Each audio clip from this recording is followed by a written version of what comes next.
Hello everyone, my name is Hannah Valdez and today I'm here to talk about a disease that has a lot of misconceptions. I'm sure a lot of you think of diabetes and you guys think of unhealthiness, obesity, just like a very unhealthy lifestyle. But I'm here to tell you that that's not actually true, and there's actually two different types of diabetes.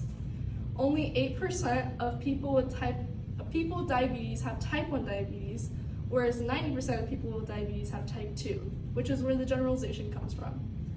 I'm also here to talk about the side effects of diabetes if poorly managed, and the different conditions that also come with different autoimmune disorders such as diabetes. According to Diabetes UK, differences between type 1 and type 2 diabetes, there is not a cure for type 1 diabetes, but there can be remission for type 2 diabetes, which allows you to get rid of symptoms and treat yourself without having the disease lifelong.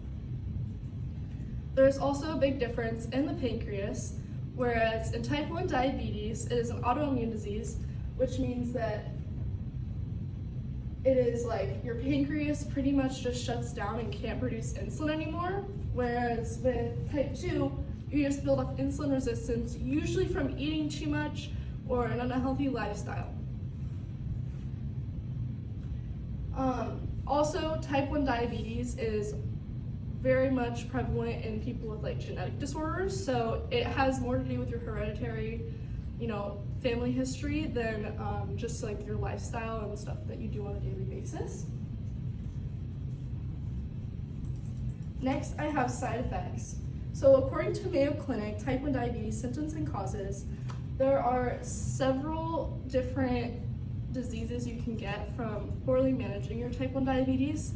So the first one is eye disease, or like eye damage. So what happens is, as your blood sugar is like too high on a regular basis, your blood vessels will close up because the glucose in the blood is too thick to go through all the way.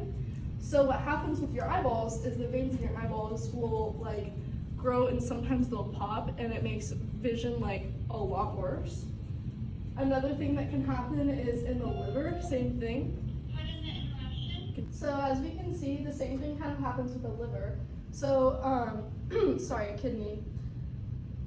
It can happen with the liver too, but kidney failure is more prevalent in type 1 diabetes because a lot of the times the blood vessels will close up, like I said, with the eyeballs, and it'll make blood harder to get to there and poor circulation, so then kidney failure will occur.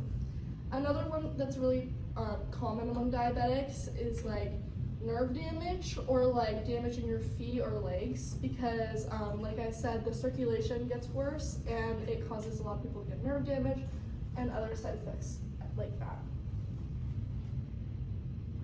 Now, there's a lot of different autoimmune diseases that come with type 1 diabetes, and they are more prevalent in women according to Michael, Simona, Popovin, and more type 1 diabetes mellitus and autoimmune diseases. So Graves' and Hashimoto's disease affects about 17 to 30% of all type 1 diabetics, and celiac disease affects around 8%, whereas gastritis autoimmune disease affects around 5 to 10%. So I'm a type 1 diabetic for almost 10 years now, and I was just recently diagnosed with Hashimoto's and Graves.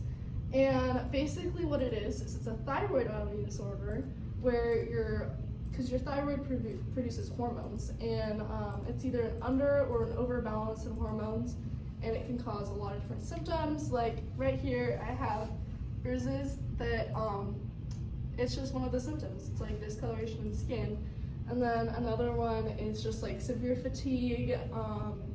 There's a lot of different things that affect your hormones. So the thyroid one is really big. A lot of people treat it with medication, but you can also get it removed and take supplements for the rest of your life.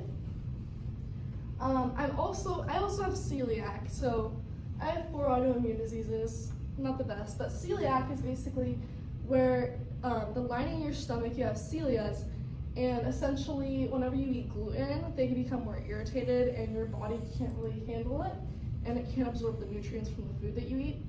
A lot of people can go into remission for celiac and can actually start eating gluten and introducing gluten again once they kind of go clean for a little bit. But yeah, so that's like for celiac, and Hashimoto's. And here's my works cited. I